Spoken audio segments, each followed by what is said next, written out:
Christmas विश्व भर में मनाया जाने वाला सबसे बड़ा त्योहार।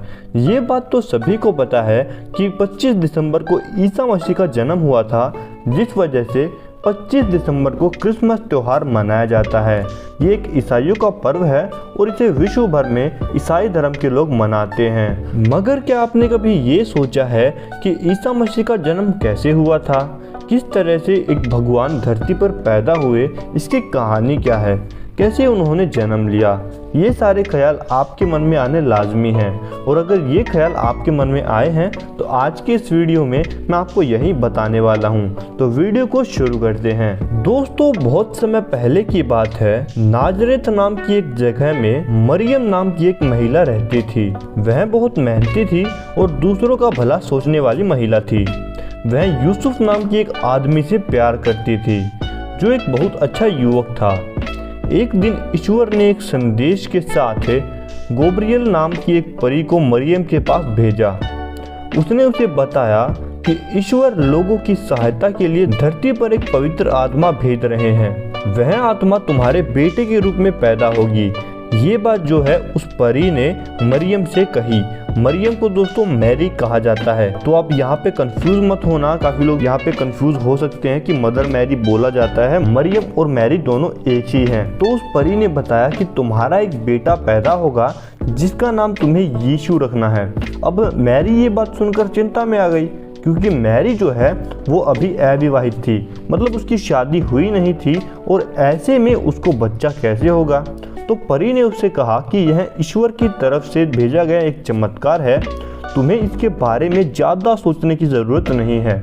उसने यह भी बताया कि एलिजाबेथ नाम के उसके चचेरे भाई, जिसके बच्चे नहीं थे, वे जॉन बैप्टिस्ट नाम के एक बच्चे को जन्म देंगे जो यीशु के जन्म के लिए रास्ता तैयार करेगा। ये सब सुनकर मैरी जो है ईश्वर इच्छा से सहमत हो जाती है। अब दोस्तों वो जो है एलिजाबेथ से मिलने के लिए चली जाती है, और 3 महीने बाद जब वो वापस लौट के आती है तब तक वो गर्भवती हो चुकी थी। इससे जो यूसुफ होता है, जो उसका प्रेमी होता है, वो इस बात से चिंतित हो जाता है और सोचने लगता है कि भाई अब तो मैं जो है मैरी से शादी नहीं करूँगा। लेकिन अगली रात यूसुफ के सपने में भी जो है ईश्वर आते हैं और उन्हें सारी बात बताते हैं और कहते हैं कि मैरी को तुम अपनी पत्नी के रूप में स्वीकार लो। और यूसुफ जो है वो मैरी को जो है अपनी पत्नी के रूप में स्वीकार लेता है। शादी के बाद यूसुफ और मरियम जो है वो बेथेल चले गए। जब वे वहां पहुंचे तो उन्होंने पाया कि वहां भीड़ बहुत थी, उनके रहने के लिए वहां कोई जगह नहीं बची थी।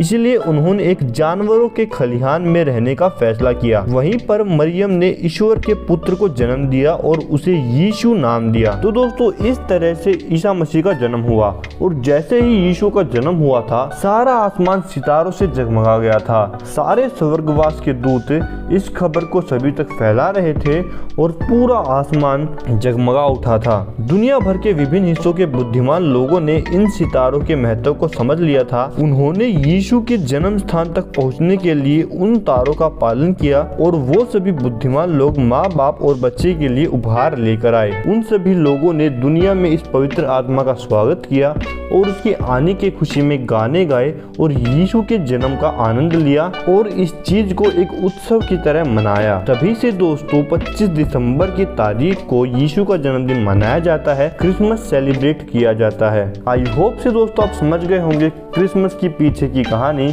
मुझे उम्मीद है ये वीडियो अब आपको अच्छा लगा होगा।